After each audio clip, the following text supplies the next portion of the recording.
Our reservation for 7 persons is accurate. For this woman who isn't counted, I would appreciate it if you could set aside a different seat. Elizabeth's mother, my husband's mother, was known for her loud demands and her enjoyment of making jokes about me. But today would probably be the last of these days, since I am aware of a secret she has been harboring.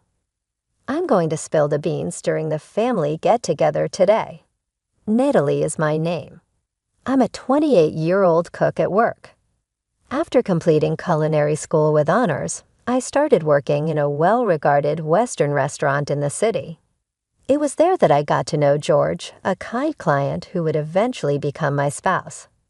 3 generations of the neighborhood have cherished the antique electronics business that George inherited.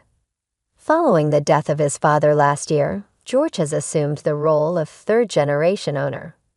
Although my mother, father, and even my brother are all working professionals in the culinary industry, we had a typical-looking home when I was growing up. Being up in such a setting has given me early exposure to a wide range of culinary skills and information. I excelled in culinary school and finished at the top of my class because of my background and natural skill. Even though I tend to be quiet, I've always had faith in my ability to cook. But after being married to George, her confidence started to wane. This resulted from our living closely together with Elizabeth, which started soon after our marriage. George and his parents shared a home on a regular basis. He sincerely cared for his mother, who was mourning after the death of his father. I had wanted to spend our early married years together, especially since I had granted his desire to live together. As the eldest son, I did think George would ultimately move in with his parents, but I never imagined it would happen soon after our marriage. We could have talked about it before we were married if he had communicated this sooner. Perhaps he had his own motives, or he just didn't want to annoy me. There would be no difference if I regretted it today. Elizabeth proved to be gentler than I had anticipated when we moved in together. She used to treat me to cream puffs from my favorite bakery and would tell me to slack off from domestic tasks since she was busy. She did most of the housekeeping. She made our meals every day, but I wasn't quite sure how to season them to my liking.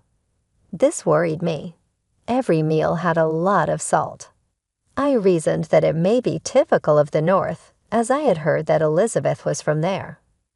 I seem to remember reading in periodicals or watching TV programs that folks in the North had a preference for saltier foods. However, I was aware that this was only one viewpoint or piece of common knowledge. Actually, a northern coworker of mine consistently states that she likes her salt to be milder. However, Elizabeth's cooking differed greatly from what I had been told or what my colleague thought was best. For example, the richness of the sauce in her stew obscured the colorful elements, even though they should have stood out. It tasted like I was dumping intense sauce right into my mouth when I tasted it. It doesn't feel fulfilling if there's not enough flavor, is it? Natalie, please eat plenty. Wondering inwardly, is this the standard taste? My husband said, "Did you adjust the taste to be a bit lighter today?" As I checked to see how he was responding. Yes, I considered Natalie's preference and made it a tad lighter than usual. This is considered light? I asked myself. My feelings of astonishment at the time are so hard to put into words. After a while, maybe from always eating food prepared by Elizabeth, my palate became numb. When I was cooking at work, I began to question my own palate. Fortunately, the head chef performed the last taste tests, so there were no serious problems. But I have severe concerns about it. I came up with a strategy to deal with Elizabeth's excessive spice in every meal. Getting up earlier than her and making my own breakfast was one of the answers. This new regimen prevented my performance at work from declining, but it backfired, making Elizabeth's attitude toward me a see. She started to ignore my comments and walk past when I greeted her in the morning. I questioned her one evening about a meal I'd worked extremely hard on, and she said, "Did you really season this properly?" The fundamentals of cooking are crucial, Natalie, and I get how busy you are. I think this has a deep flavor since I season it just enough. She went on, "That's why I'm saying it's bland, in spite of my response. You are incapable of comprehending anything so simple. However, I don't think it would be good to add extra seasoning. What's wrong with indulging in delectable cuisine? Never put too much stock in yourself simply because you can cook a little." After saying this, she poured a generous amount of sauce over the meal I had cooked. Do they believe I'm being haughty? I'm thinking about health concerns as well. I had the impression that her shift in attitude could have had a cause or history. My husband has 2 older sisters, both of whom have established their own families and are living with their husbands and children. Both sisters were very friendly and had warmly welcomed me from the beginning of our marriage. If you ever have trouble or concerns with our mother, let us know. We'll intervene and help. Such encouragement made me feel cherished, even though we had just gotten to know each other. The husbands they chose were also very friendly and helped create a harmonious atmosphere within the family.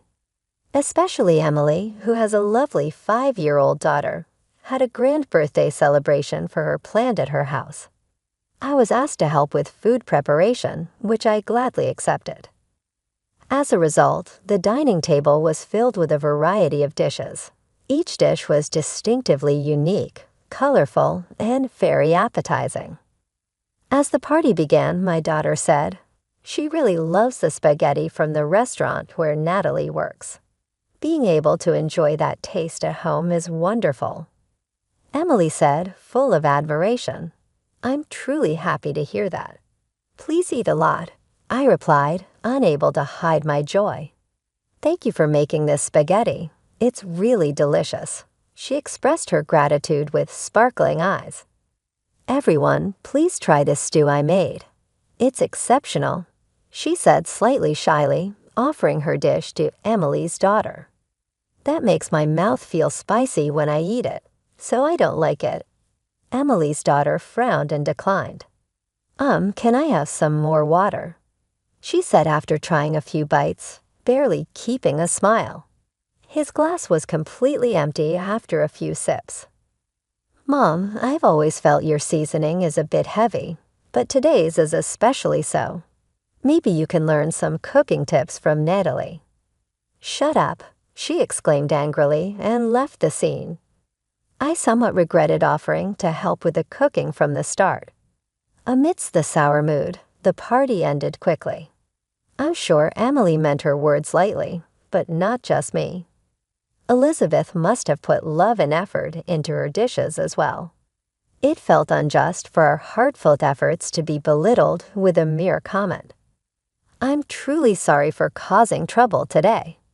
That night, I mustered the courage to express my apologies to her. "You should try not to act so high and mighty. This isn't your house after all," she responded coldly, much sharper than I'd anticipated. From the next day, life became increasingly tough. She would recklessly season the meals I'd carefully prepared, and on the worst days, she'd even throw them away. Midway through eating, I turned to my husband, seeking support in these trying times. "Did you by any chance antagonize her? Maybe you should try listening more. Aren't you overreacting a bit?" He failed to take my distress seriously. Moreover, despite being married for only half a year, he began coming home late, often not until midnight. He'd claim it was work, but he even started missing family events like Emily's daughter's birthday party. The strain in our marital relationship deepened with each passing day. We were married for only half a year, so the idea of divorce felt premature. But then another hurdle arose. Elizabeth tripped on our stairs and severely injured her leg. Although Emily kindly offered to help with her care, "You're the wife of this house and name right, so it's only natural for you to take care of me." Ever since that declaration, my daily life dramatically changed. From minor tasks to major requests, attending to her needs became a daily routine. Even during work hours, I'd frequently receive calls from her, disrupting my tasks to cater to her whims. Initially, my colleagues were understanding, but their patience wore thin due to constant interruptions. I eventually decided to resign. When Elizabeth learned about it, "So you've quit your job." How pitiable, she jeered, clearly unable to hide her glee. Ever since then, my days were consumed with meeting Elizabeth's spontaneous demands at all hours. Both my mind and body were worn down. My husband's reduced presence at home weighed heavily on my heart. According to him, due to work-related demands, he often had to spend nights at the office. But I couldn't shake off my doubts and found it hard to believe him. I began to ponder our next steps. I couldn't stand by and do nothing any longer. Amidst these thoughts, I concluded that I should teach Elizabeth and my husband a lesson. A few days later, on a bright morning, an opportunity arose. The three of us sat down for breakfast together. I've been thinking that maybe it's time for us to consider getting a divorce. At my words, both of them looked back in shock. What? This is so sudden. We're still newlyweds, WTS. Also, aren't you the one worried about what people will think? Are you suspecting I'm cheating on you? I'd never even think of that. I'm truly surprised. Do you intend to tarnish our family's reputation over this? Natalie, aren't you being a bit faultless? You barely come home, and Mom constantly belittles me. I can't be satisfied in such a household environment. I've made up my mind. Confronted with my newfound resolve, they were taken aback. I'm sorry, I'll try to be more attentive to our home life. Even if you'd like to take a break and go to your parents for a change of pace, I'll understand. But considering Mom's leg injury, could you still help her out for a while? Seeing my husband apologize, I felt a bit disoriented, but I could also sense a slight hint of resentment in him. I'd like you to reflect a bit more on the events that transpired. There are many things I'm not content with either, but can't we keep trying to live together? Maybe your feelings might change, and we might change too. At those words, I took a deep breath and tersely replied, "I'll think about it." At that moment, a smug smile appeared on their faces. Seeing that expression, their blood ties were evident. For the next few days, the atmosphere at home shifted. My husband began returning home earlier from work. However, this peace was short-lived. He started coming home late again, and Elizabeth's behavior reverted to its previous coldness. While her injury didn't seem to be improving, she frequently went out. As I questioned her actions, I was soon to discover a shocking truth. One day, my cell phone rang incessantly. The callers were my husband and Elizabeth. "Natalie, where are you right now? Why did you leave Mom all by herself? What happened?" His voice was filled with anger, and I felt he wouldn't understand my perspective. "I'm at my parents' house right now, but didn't you agree to me returning home? That was supposed to be a temporary solution. Mom isn't fully recovered yet. What went wrong?" It's the noise in the background. I recognized the distinct voice of Elizabeth. "I'll never return to that house. I want all future communications to go through lawyers." Saying this calmly, I hung up. For the next few days, I enjoyed a peaceful time at my parents' house. My parents cooked my favorite dishes, and I felt deeply grateful for every meal. In return, I also cooked for them. "Natalie, your cooking is still the best." Hearing this from my mother, tears of happiness welled up in my eyes. On one of these peaceful days, I received an unexpected message. Seeing the name displayed on my smartphone screen, I was momentarily stunned. It was from the one person I least wanted to be involved with, Elizabeth. The message contained an apology for her past actions and an invitation to her upcoming birthday party.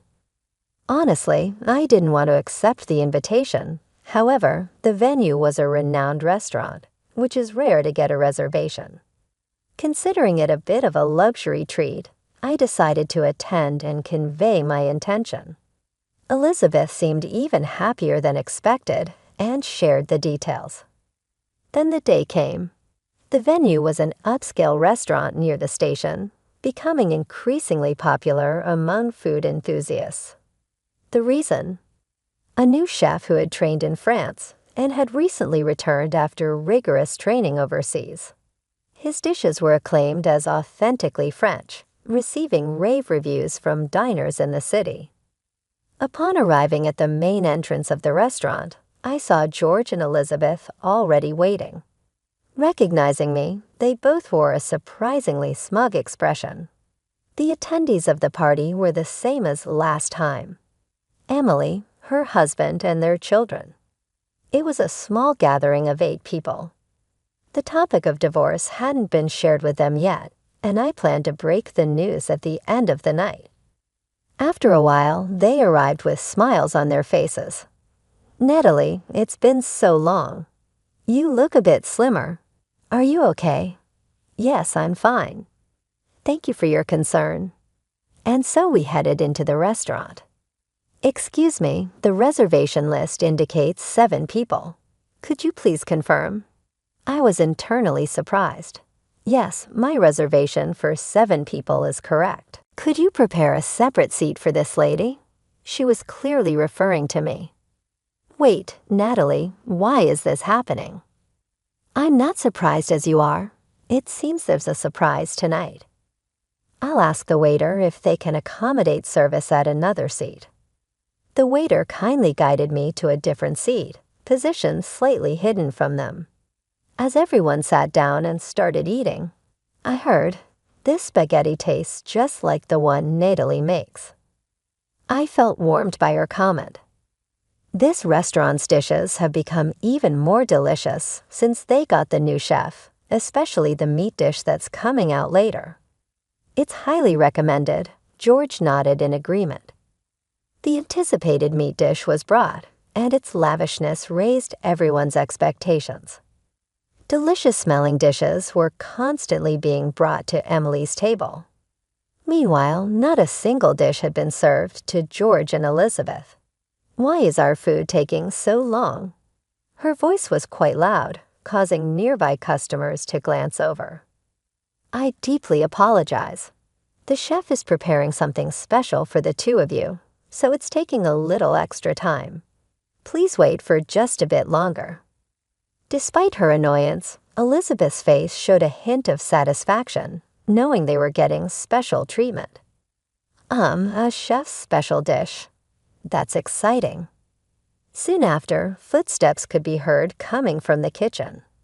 Their expressions froze in surprise because it was me, dressed in a chef's hat and apron. "What? Natalie, why are you dressed like that?" Though this must have been Natalie's surprise. "This is really fun." While Emily and her husband enjoyed my appearance, George and Elizabeth were taken aback. I gently smiled and set the specially arranged dishes before them. "I've prepared a special menu just for the 2 of you."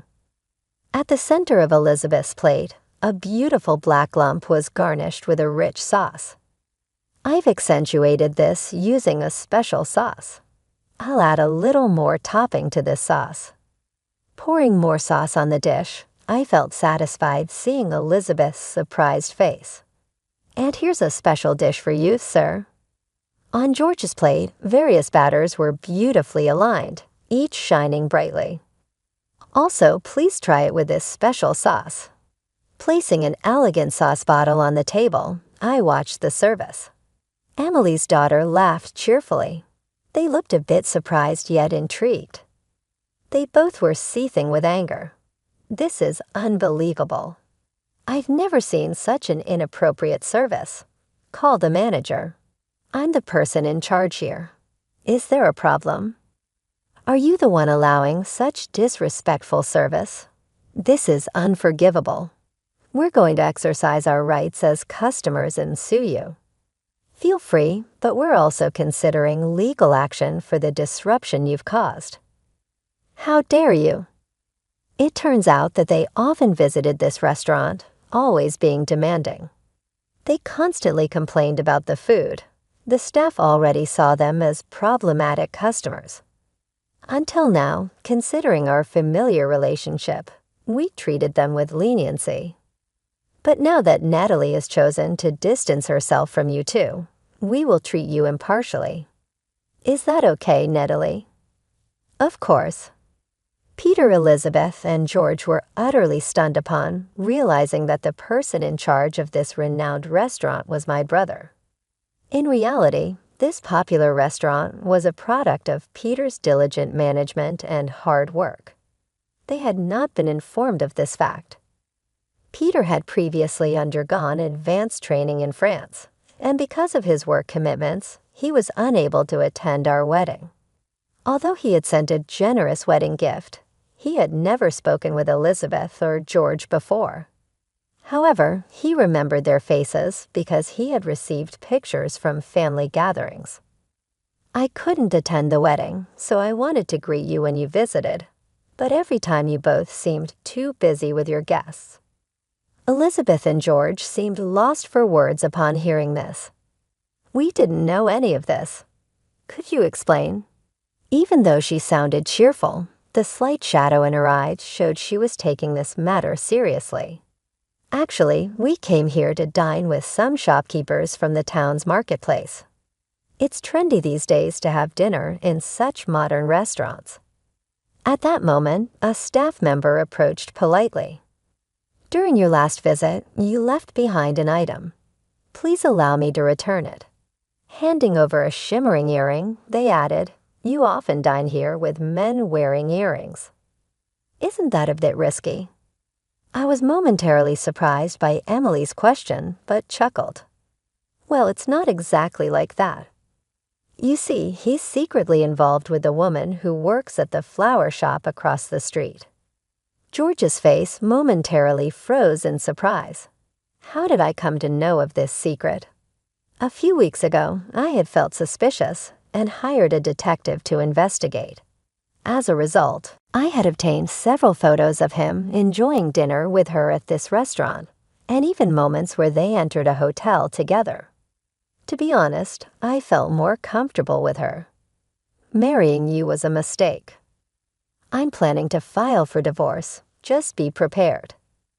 This was the first time George had openly spoken about divorce, but for me, it was a moment I had anticipated. Just don't forget to pay the alimony. Don't worry. I recently secured a big business deal, and financially, I'm pretty well off now. I'll gladly pay all of the alimony in full. Hearing that gives me peace of mind now about you." Until now, Elizabeth had been wide-eyed at the unfolding conversation. She was a regular at this upscale restaurant and was known by the staff. "What do you want from me?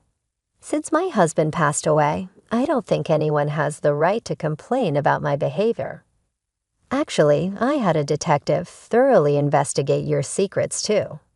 It turned out you've been in a secret relationship for 5 years. But wasn't it just a year ago that your husband passed away? What are you talking about?" Emily and her siblings, hearing this for the first time, stared at their mother in shocked anger. For them, who had deeply cherished their father, this revelation was unbearable. Although I, too, was surprised by the investigation's outcome, when I asked the detective why he knew so much about Elizabeth, it turned out that their father had once hired the same detective agency. "You deceived him for so long, even while he was still alive. And George, even while with Natalie, you were seeing another woman. How could you?"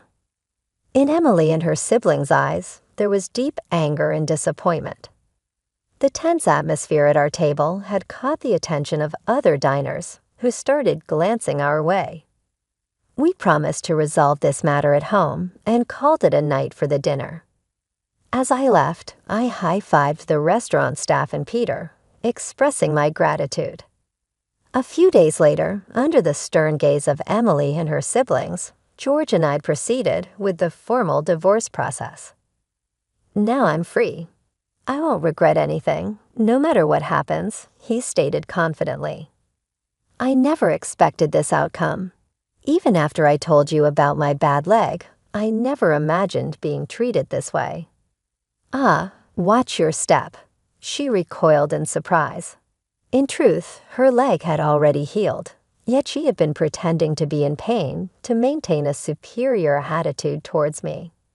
Her behavior once again left me in shock. She and her spouse will never again be strangers to me. I had no regrets at all, even though our marriage terminated in less than a year. I was astonished to see that the alimony from my husband and his lover had been placed simultaneously when I checked my bank account a few days later. My spouse appeared to have paid for her fair portion as well. I could finally see them as having left my life after learning this. Then there were some intriguing developments about my husband's connection with his mistress. He had taken on debt to cover the high alimony, but she deserted him with relative ease not long after our divorce was finalized. I found out via Emily's research that the lady is notorious in the community for preying on married men. Peter told us after the incident at the restaurant that the regular customers were thrilled with our surprise and were also tired of George and Elizabeth's antics. The restaurant forbade those two people from entering after that. Furthermore, the society rapidly learned about their dishonest views. My spouse had been bragging about a big deal that was subsequently canceled. His electrical business had survived because of the community's strong sense of trust. Given that this confidence has now been betrayed, it is easy to see how difficult management will be going forward. Elizabeth's life after it became very challenging. Subsequent testing indicated that her bad lifestyle was having an impact on her health. She had been abruptly dumped by her longtime partner. Her health was closely linked to her lifestyle, which was hardly something that called for compassion. However, I had the good fortune to go back to my former workplace, a Western-style restaurant. Despite being aware of my background, the management and personnel extended a warm welcome upon my return. Emily, the spaghetti lady, and her family continued to frequent this restaurant, and their presence was a huge source of encouragement for me. They had made the decision to cut all contact with George and Elizabeth. A profound wound that appeared hard to heal was the wrath they felt for what they had done, especially in the wake of their father's death and the realization of the truth. A special place in my heart is reserved for the pleasure of cooking. I actually feel lucky when I am experiencing this delight, which is the exact time I treasure the most.